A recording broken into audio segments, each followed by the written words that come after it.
People, okay, it sounds like a GOAT is returning, but I'm not sure how I feel about this GOAT returning in this fashion. Quickly, people, if you would hit that subscribe button and hit that bell to get notified. We drop new episodes of FORNEVER News every Saturday, 12 p.m. EST, and throughout the week, we re-upload those segments for your viewing pleasure. I'd appreciate you hit them buttons, and let's jump into the news. In case you don't know, there was a little series, lasted, damn, how many chapters lasted? Like 20 chapters or something, like, lasted a little bit, called Hunters Guild Red Hood. A lot of people, including myself, thought this was going to be the next big thing. We thought that this was going to be, boom, Demon Slayer, the new generation or something. Like, it just really had that vibe. It had that setup. It had the scenario, the story, the characters. Everything was there. And somehow, some way, a lot of people, including myself, attributed to a certain editor that was working for Jump at that particular point. And they got canceled. And the author, Yuki Kawaguchi, eventually went off to be like an assistant for another mangaka. I believe for Yusei Matsui. And I was like, oh shit, all hope is lost. Like, yo, he's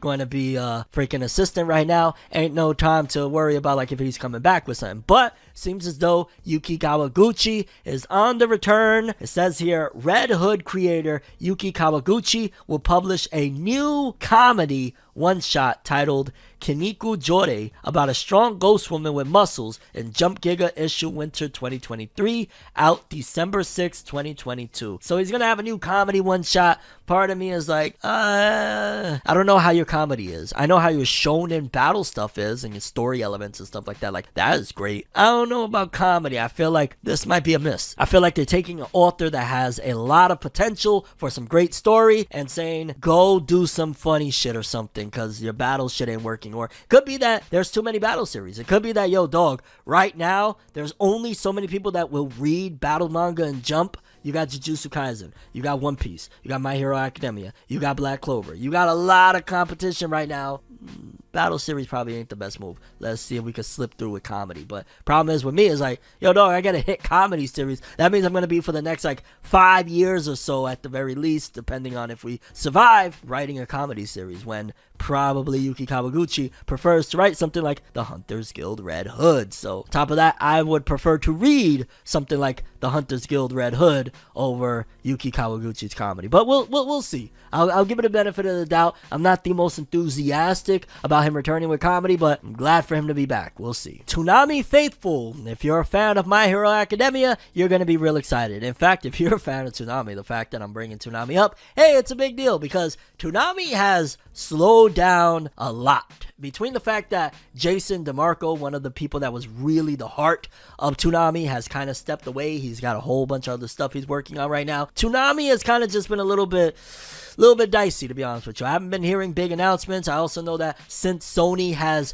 gobbled up Funimation and Crunchyroll and their big acquisitions, a lot of licenses that used to be afforded to Toonami and Adult Swim are no longer available, or the price is ridiculously high to the point where they're like, it ain't worth it, though. We ain't gonna make nothing from this. Like, we don't got a budget to license this shit. So, unfortunately, Toonami hasn't been doing the best. However, they finally got a big announcement recently. Pretty good stuff. They got My Hero Academia's new season. Toonami airs My Hero Academia Season 6 anime on December 3rd. The official Facebook page for Adult Swim's Toonami programming block revealed on Monday, My Hero Academia will be airing December 3rd at 12 a.m. EST, effectively December 4th, and the full lineup for December 5th includes My Hero Academia Season 6 at 12 a.m., Made in Abyss Season 2 at 12:30 a.m., 1 a.m., Yashahime Princess Half Demon, the second act, basically Season 2 of the Inuyasha spinoff, 1:30 a.m., One Piece. Oh, I forgot they brought One Piece back. Wow. Probably one of the few licenses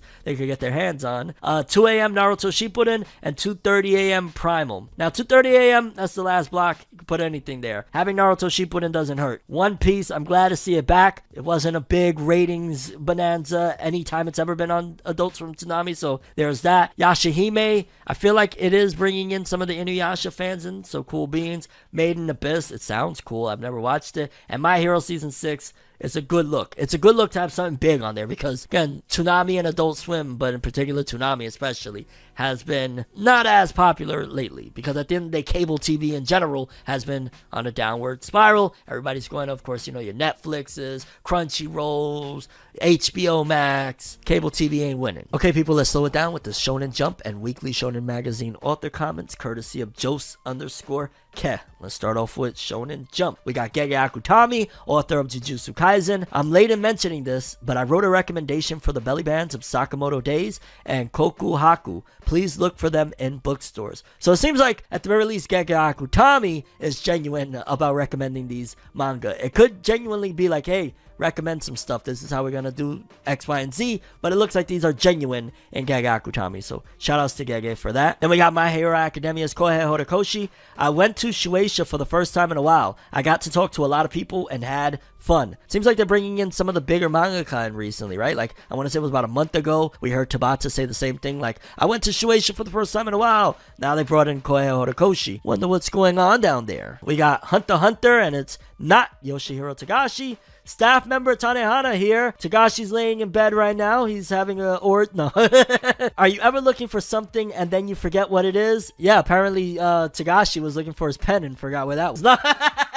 Yuki Tabata, author of Black Clover. I'm so sorry for missing 2 weeks. I'm feeling better now, so I'll do my best. You do your best. You do what you gotta do. Nobody's mad at you. Don't worry about it. We got Martial Magic and Muscles, Hajime Komodo. Evolutionary biology is so cool. I want to stay romantic even with this knowledge. I added this one in there because it's like the last comment in Shonen Jump, and it was just kind of what? Tadaichi Nakama, the author of Tokyo Demon Bride story. My current life is very similar to the main character in Old Boy, and I'm really curious how, because Old Boy is nasty as hell. Like, dog, if your main life right now, or if your life is similar to the main character in Old Boy, seek help. And while you seek that help, we're gonna mosey on over to Weekly Shonen Magazine, dog. We got Yusuke Nomura, author of Blue Lock. Good luck, Japan team. Bring us some hype. Okie dokie. I believe he's referring to the World Cup. Then we got Negi Haraba, author of Go Go Loser Ranger. There was one scene in this week's chapter where I tried to avoid it looking like something out of Kamen Rider, Black Sun, but ultimately I couldn't. Cool beans. George Morikawa, author of Hajime no Ippo. In any case, I'd be remiss not to congratulate Wakui for his hard work. Hey, a comment I understand. Yes, congratulate Wakui. He did a great job with Tokyo Revengers. He lasted all the way through and helped put Weekly Shonen Magazine further on the map with things like Attack on Titan ending. Like, I wonder if Attack on Titan doesn't end, does Tokyo Revengers blow up to where it is right now? And the reason I say that is because they're both Kodansha titles, a lot of marketing dollars, all of that stuff had to go from, okay, we don't have this Attack on Titan anymore. We had all these budgets. How about we put it behind that one? And then boom. Then we also got Muneyuki Kaneshiro from Blue Lock. Is that the editor or the artist? I forget. The curtain rises on the World Cup. Good luck, Japan. We got Kei Urana, author of Gachi Akuta. It makes me most happy when I finish the manuscripts and the editors praise me for the best looking parts. Yeah, that's good. Okay. Nakaba Suzuki, author of Four Nights of the Apocalypse, Seven Deadly Sins. I want to buy a suitcase, but if it's too big, it'll get in my way. And if it's too small, I won't be able to put anything into it, like booze. No. Oh, shit. Shout outs to Nakaba Suzuki. 2 for 2. 2 weeks in a row. No mentions of alcohol. Can we do a three-peat? We'll see. Hiro Mashima, author of Eden Zero, Fairy Tail 100 Years Quest, Raid Master, so on and so forth, Legend. I'm busy with so many things that I feel like I'm falling apart sometimes, but it's being this busy that's my raison d'etre. I don't know what that means, but yeah, I understand 1,000,000,000%. It's actually scary that trying to do a lot of things at once, it does weigh down on you. Get some rest, Mashima, before you feel that burnout and then you can't do anything. Just giving you some advice, my lord. But yes, people, those were the Weekly Shonen Magazine author comments and Weekly Shonen Jump. Always a treat.